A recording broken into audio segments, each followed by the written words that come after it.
Bonjour tout le monde et bienvenue, je m'appelle Michael pour la chaîne Tactica Imperialis et cette vidéo va être le début d'une nouvelle série de Warhammer Age of Sigmar. Je ne sais pas pourquoi c'est Age de Sigmar, mais c'est pas important, je suis sûr qu'il y a des raisons. Cette série va être une série de modélisation et de peinture et aussi j'espère que je vais créer des rapports du combat aussi avec mes adversaires à mon magasin local de Games Workshop. Le projet que j'ai choisi de faire pour cette série, c'est les Stormcast Eternals. Pourquoi? C'est simple, les histoires. Pour ceux qui ne me connaissent pas, peut-être car je n'ai pas créé beaucoup de vidéos en français au passé, euh, j'aime toujours, j'aime vraiment les histoires de Warhammer. Ma série Warhammer Histoire de 40K, c'est très populaire, c'est ma passion, et j'avais un problème avec les histoires de Age of Sigmar, ou le manque des histoires pour Age of Sigmar au début. Le système de jeu, c'est assez bien, et j'ai mes problèmes, mais c'est un problème pour une autre journée. Mais j'avais des problèmes car il n'y avait pas des histoires, il n'y avait pas de caractère pour m'engager. Mais maintenant, grâce aux livres comme The Realmgate Wars, les guerres des Realmgate, et les livres du combat comme ceci, j'ai trouvé que les histoires sont là. Il y a un peu de milieu pour créer votre propre histoire, si on veut. Son propre histoire, mes excuses.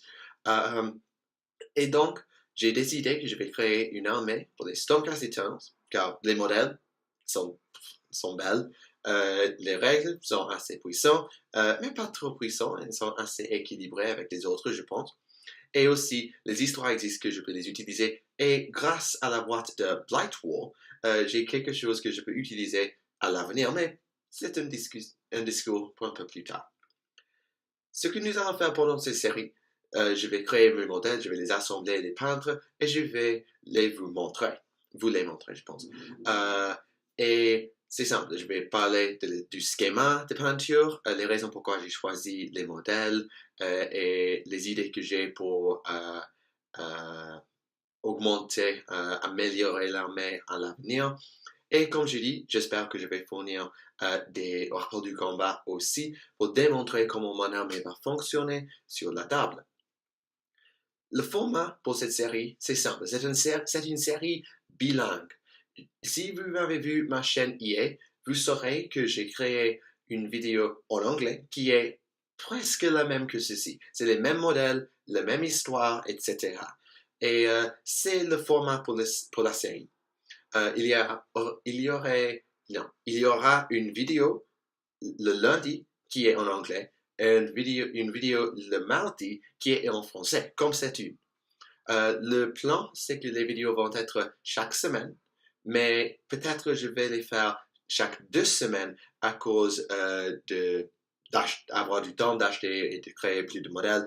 J'étudie à l'université, je suis un peu plus chargé et il pourrait devenir que je n'ai pas beaucoup de temps. Et c'est le plan. Et si vous voulez regarder les vidéos en anglais pour un peu plus de contexte, car je vais expliquer les choses un peu mieux en anglais, car c'est ma langue de naissance. On peut faire ça. Le lien sera dans la description de la vidéo. Mais pour aujourd'hui, je veux montrer mon général. Un modèle qui est très cher, car c'est son histoire que nous avons créée pendant un stream en direct il y a des semaines, et je veux vous montrer son histoire et aussi sa modèle. J'oublie, mes excuses. Je veux, mes excuses.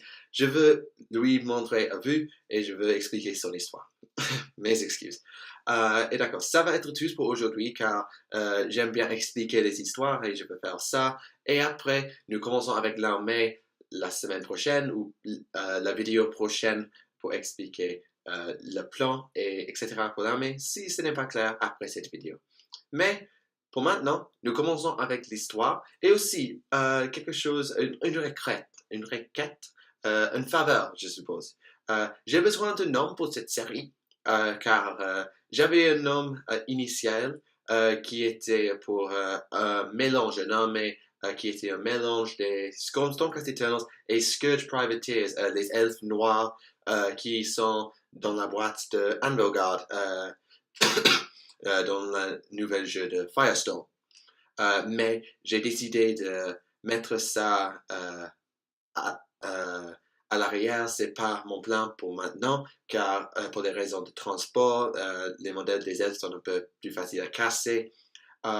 Et donc, j'ai besoin d'un nouveau nom pour la série. Si vous voulez contribuer vos suggestions dans les commentaires, je l'apprécierai et je choisirai quelque chose entre les commentaires anglaises ou françaises, ou si je peux créer quelque chose de différent, c'est moi.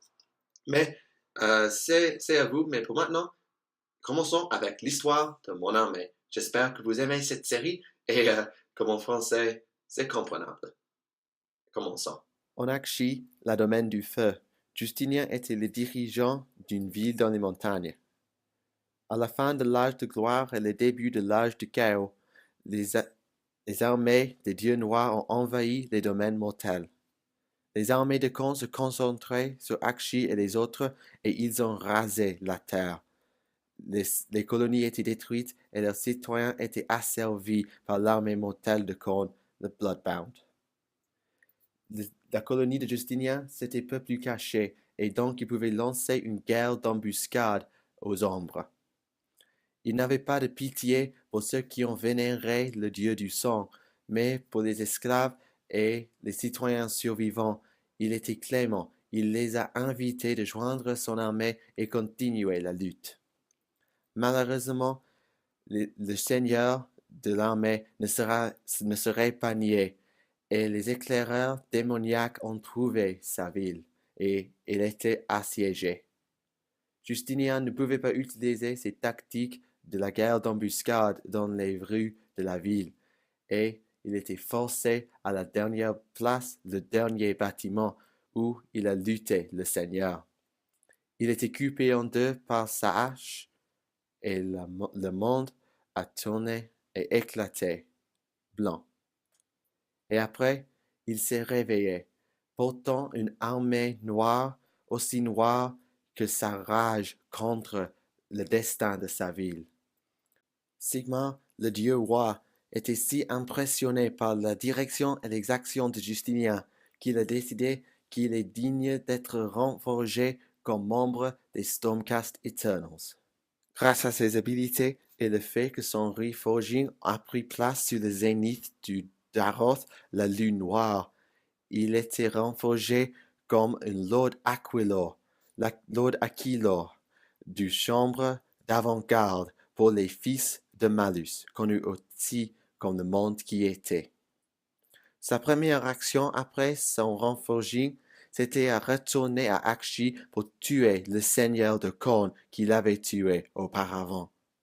Il a réassiégé son ancienne ville en tuant le seigneur, et après il était connu comme Justinien, briseur du sang. Son attitude implacable en poursuivant ce qui s'était enfui après la guerre l'a vu connu aussi comme le tempête implacable. Pendant son enseignement comme Lord Aquilor, il était lié avec un Griffcharger connu que Felbeak. Il l'a rencontré après une guerre luttant avec ses Vanguard Palador, les cavaleries de la chambre d'avant-garde. Le cavalier de Felbeak était tué pendant la lutte, et donc il n'avait pas de cavalier parce que pour une raison ou une autre, le cavalier n'avait pas été renforgé par Sigmar. Les deux ont parlé un peu, c'était un lien un peu plus profond qu'un discours. Mais après, Justinien a pris Felbeak que son coursier et les deux n'ont jamais été séparés après cet événement. Les deux pensent avec une pensée, un craint, un esprit, et les deux luttent ensemble pour tuer et détruire les forces du chaos. La campagne actuelle prend place en Guirin, le domaine de la vie, luttant contre les armées de Nurgle. S'ils vont réussir avec l'aide de leur chambre d'avant-garde et les chambres de guerriers des fils de Malus, on ne sait pas. Mais il pourrait y avoir un peu d'espoir pour Guérin si Justinien Brisel du Sang a quelque chose à dire à ce sujet. Et à la fin de l'histoire, je vous présente Justinien Brisel du Sang, mon Lord Aquila pour mon armée des Stormcast Eternals. J'espère que vous avez aimé l'histoire. C'était pas la meilleure histoire sur YouTube qui est créée par ceux qui aiment Warhammer Age of Sigmar, mais c'est quelque chose. Et donc, maintenant, je vais discuter pourquoi j'ai décidé de créer cette armée et aussi les schémas des pentios que j'ai utilisés pour créer Seigneur Brisel du Sang. Si je lui appelle Bloodbreaker, c'est car c'est son nom en anglais et c'est plus facile à dire. Mais, commençons avec le schéma. Pour peindre Felbeak, son Glyph Charger, j'ai utilisé 3 couleurs. C'était très simple, si je suis honnête. C'était une base de Stegadon Scale Green. Je ne sais pas pourquoi, mais comme les modèles, les noms des peintures sont en anglais, même dans les magasins français. Mais j'utilisais ça pour la base. Et après, je l'ai lavé. J'appliquais Coelia Green Shade comme une forme de faire de couleur un peu plus profond. On l'appelle un wash en anglais. Et à la fin, j'utilisais une brosse sec de skink blue. Skink bleu, c'est plus facile de dire. Pour finir. Et c'est 3 couleurs, mais c'est si simple et c'était l'effet. Et je suis honnête, je suis assez fier de ça. Je voulais créer un effet un peu tout croix et j'ai regardé le schéma sur Games Workshop et c'était une suggestion. Je l'ai aimé, je l'ai acheté, je l'ai utilisé, je l'aimais. Oui, c'est simple, mais je l'aime. Et je dois admettre, pour tous les Glyph Chargers que je vais avoir avec les Vanguard Paladors, je pense que c'est une bonne idée. C'est assez simple à répéter, pas trop compliqué, mais un assez bon effet. Pour ses griffes et les autres sections bleues comme sa tête, j'ai utilisé une couleur que ceux qui me connaissent, vous saurez ce schéma. C'est contour bleu. Je vais le bouger à la gauche. Contour bleu avec c'est où? Avec Will de Nuln, qui était une ville dans le monde qui était.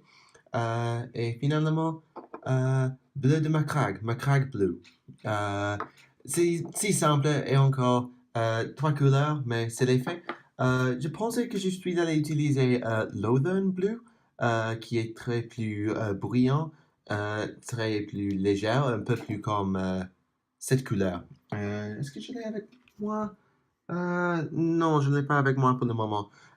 Mais j'ai décidé contre ça et je suis de bonne humeur car je ne voulais pas être que sa tête était trop attractif aux yeux car Justinien, il est le focus, il doit être le focus. Pour le rouge, j'utilisais le même schéma pour ici et aussi pour ses cheveux et l'intérieur de ça et pour la boussole astrale. C'est simplement 3 couleurs encore. C'est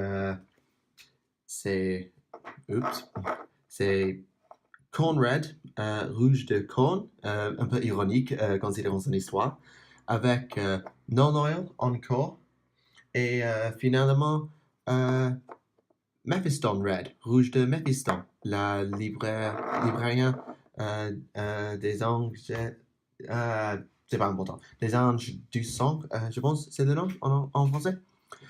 C'est simple, et pour l'or, encore 3 couleurs. Retributor Armor, l'armée des Rétributeurs, je pense que c'était Rétributeurs. Après, je suis allé utiliser Reichland Flesh Shade, mais je l'ai laissé en Angleterre, mon erreur. Mais j'ai improvisé avec Carroburg Crimson. Et pour finir, j'ai utilisé 2 choix. J'ai utilisé Auric Armor Gold, or de armée aurique, et où j'ai décidé d'utiliser de temps en temps pour une brosse sèche Sigmarite, comme ça. Deux choix. Je pense que je préfère en général utiliser Auric Armor, mais j'ai des utilisations pour Sigmarite comme vous verrez plus tard dans cette série. Et finalement, je pense, c'est son armée noire. Assez noire de toute façon. Là, maintenant, le schéma que j'ai utilisé, je l'ai apporté d'un ami en Angleterre. C'est simplement, c'est où? C'est ici. Bon, à la gauche avec vous. Noir de Abaddon Black, avec une brosse sèche de Mechanicus Standard Grey, gris standard des Mechanicus. Et après, non oil. Et c'était tous. Pas de touche à la côté, pas de tous, si je suis honnête. Pour finir, et c'est noir, mais c'est pas totalement noir, et c'est un peu plus compliqué que simple peintre avec Abaddon Black et laisser comme ça. Et c'est un peu plus profond, un peu plus de détails, et je suis honnête, je l'aime. On peut le voir ici. C'est pas plus clair sur lui, mais j'ai des modèles, des figurines, je pense que vous préférez, qui viennent un peu plus tard dans cette série, qui démontrent ça un peu meilleur. En concernant ses armes, il possède, j'ai des traductions ici, car dans les faits, c'est en anglais. Il a sa boussole astrale, le truc rouge ici. Il a sa lame sidérale, c'est ceci. C'est beau, c'est belle, si je suis honnête. Et il a son pistolet Voltstorm lourd, qui est très puissant. Un pistolet pour des attaques un peu plus longues. Et c'est où? C'est ici? Non, c'est pas ici. C'est ici. Voilà. Son hachette de choc. C'est pas aussi bien que la lame sidérale, mais c'est assez bien et c'est là. C'est utile. C'est un système différent pour Age of Sigmar à Warhammer 40 000. On a un numéro fixe pour les attaques pour chaque de vos armes. C'est bon. Je pense que c'est tous les détails que je dois discuter en concernant le schéma. Mais maintenant, l'armée. Une chose finalement. On peut voir ici, c'est un violet assez noir. C'est simplement Lich Purple. Je pense que c'est connu maintenant comme Zerus Purple, mais j'ai la peinture, la vieille peinture avant du changement au nom pour les peintures citadelles. Et j'ai utilisé Carroburg Crimson ou Non Oil pour modifier les couleurs, mais c'était tous.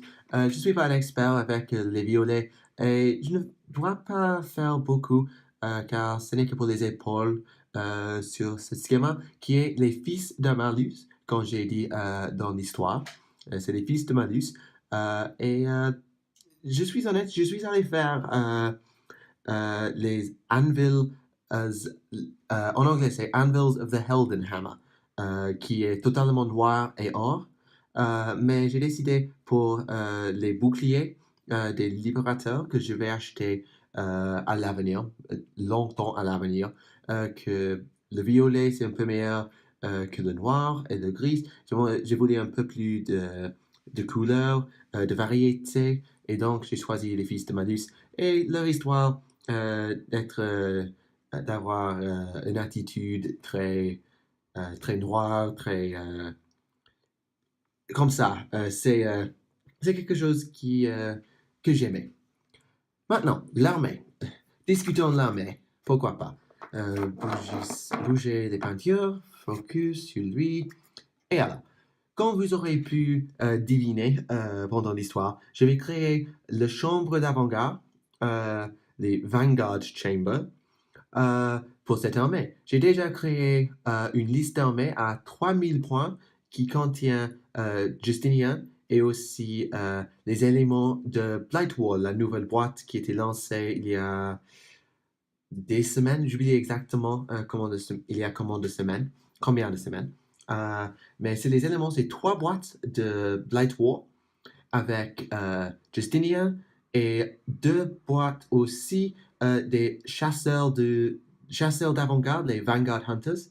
Et ça crée une armée d'environ 3000 points. Je n'ai pas compté pour Neve Black Talon, le nouvel Knight Zephyros qui était lancé avec Blightwar, car je n'avais pas ces points quand j'ai créé la liste. Mais je pourrais modifier la liste pour lui inclure, car c'est notre héros que je veux utiliser. Et ça me permet de créer une liste des formations des bataillons qui sont en 3 éléments. C'est, j'ai oublié, si je me souviens exactement, le Vanguard Angelos Conclave et une autre qui contient les Vanguard Raptor et les Ether Wing. J'ai oublié son nom en ce moment. Et aussi, je peux créer avec les éléments de ça, avec Justinien, un Knight Venator et un Knight Azeros, les 2 héros qui volent avec leurs armes. C'est le chambre d'avant-garde en totalité. Et grâce à ça, avec environ 30 chasseurs d'avant-garde, c'est 3000 points et c'est parfait. Après ça, et j'ai déjà créé un peu des éléments de ceci, je vais créer une chambre de guerrier. Je n'ai pas décidé exactement comment je vais le faire, car j'ai des choix entre la chambre Harbinger, la chambre exemplaire et la chambre guerrier. Mais je pense que je ne vais pas créer. Je pense que je ne vais pas créer la chambre exemplaire, parce qu'il y a beaucoup de prosecutors. Et je ne veux pas peindre les prosecuteurs et les transporter à l'Angleterre, car ils vont casser. C'est simple, ils vont casser. Et donc, je pense que je vais créer une chambre exemplaire, car c'est les judicateurs, les paladins et les prosecuteurs, mais je ne sais pas décider.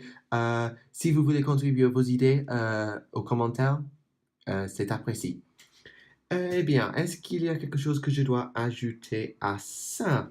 Je pense pas que je dois ajouter quelque chose, mais pour ceux qui sont curieux, sur la table, il est assez puissant, ses habilités, son aptitude de commandement, c'est très utile pour les éléments du chambre d'avant-garde. C'est la chambre d'avant-garde, n'est-ce pas? Oups, j'ai oublié ça. La chambre d'avant-garde, c'est transporter les unités très rapidement pour encercler les adversaires. Et c'est un élément que j'aime vraiment. Il peut aussi utiliser les vents éthériques, empiriques. J'ai son fait quelque part, mais j'oublie maintenant. Euh, et aussi, en combat, Felbeak et ses griffes peuvent infliger les blessures mortelles qui sont très utiles. Et sa lame sidérale, ça peut faire 2 dégâts. Et son pistolet, ça a 3 attaques par tourne. C'est très utile. Et je pense qu'il va être très puissant. Il coûte 200 points. Et ouais, je pense que c'est tout. Si vous voulez regarder la vidéo en anglais, je pense que je vais expliquer un peu plus là concernant le combat, etc., car c'est plus connaissant pour moi en expliquant le jeu. Mais pour maintenant, je pense que c'est tout. La prochaine fois, qui va être, je pense, la semaine prochaine, mais probablement pourrait être en 2 semaines, je vais présenter les premiers éléments pour la chambre d'avant-garde que j'ai créée. Et après, j'ai un élément de chambre guerrier que je vais collecter en même temps. Et ouais, c'est tout. Et si vous avez aimé cette vidéo, dites-moi en commentaire avec vos pensées sur l'histoire, la figurine, le schéma de peinture et la langue, car je sais que le français, ce n'est pas ma première langue, mais j'espère que cette vidéo a été regardable au moins. Et d'accord, c'est tout pour aujourd'hui. Merci pour regarder. Je m'appelle Michael pour Tactica Imperialis et ceci a été la première partie de ma nouvelle série pour Warhammer Age of Sigmar. Donnez les noms dans les commentaires. Merci beaucoup pour regarder. Je vous verrai la prochaine fois. Au revoir.